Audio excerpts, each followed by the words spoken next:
Thank you, Mr. Chairman. Chairman Renacki, I'm looking at the report that you handed out this morning, and I was wondering if you could take your copy and turn to page 26. Okay. There's a table on page 26 which consists of your balance sheet, and one of the entries on the balance sheet is under assets, central bank liquidity swaps, which shows an increase from the end of 2007 from $24 billion to $553 billion in change at the end of 2008. What's that? Those are swaps that were done with foreign central banks. Many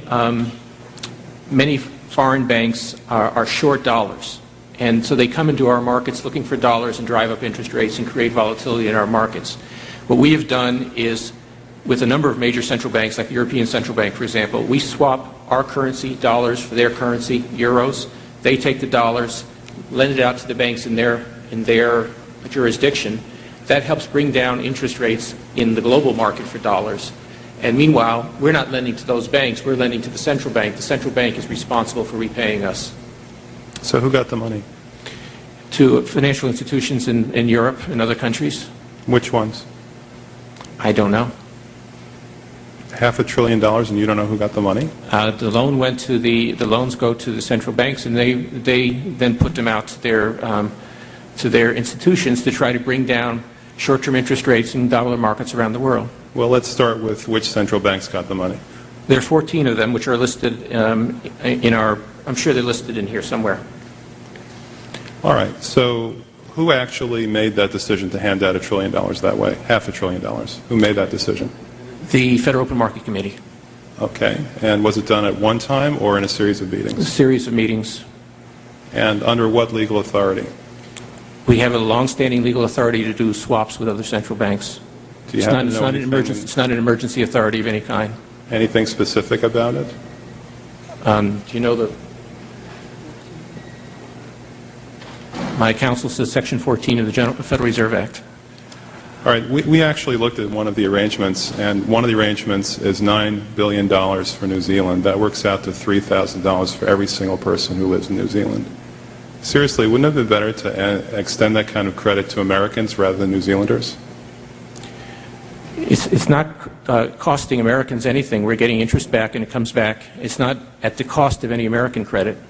We are extending credit to Americans. Well, wouldn't it necessarily affect the credit markets if you extend $500 billion in credit to anybody? We are lending to all U.S. Financial institutions in exactly the same way. Well, look at the next page. The very next page has the U.S. dollar nominal exchange rate, which shows a 20% increase in the U.S. dollar nominal exchange rate at exactly the same time that you were handing out $500 billion. Do you think that's a coincidence? Yes. All right. Well, the Constitution says no money shall be drawn from the Treasury but in consequence of appropriations made by law. This money is not drawn from the Treasury. Well, let's talk about that. Do you think it's consistent with the spirit of that provision in the Constitution for a group like the FMOC to hand out $500 billion to foreigners without any action by this Congress? Congress approved it in the Federal Reserve Act. When was that? Quite a long time ago. I don't know the exact date. 100 years ago? The original act is 1914, I believe. I don't know whether this provision was in 1914 or not, but the Federal Reserve Act was in 1913.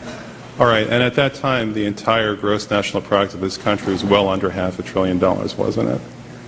I don't know. Is it safe to say that nobody in 1913 contemplated that your small little group of people would decide to hand out $500 billion to foreigners? This particular authority has been used numerous times over the years. Well, actually, according to the chart on page 28, virtually the entire amount that's reflected in your current balance sheet went out starting in the last quarter of 2007.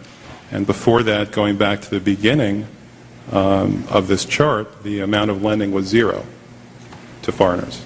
Is that it was zero before the crisis, yeah. But this was part of the process, working with other central banks to, again, to try to get dollar money markets working normally in the global economy. All right, my time is very limited. The gentleman's More time limited is, than I thought. expired.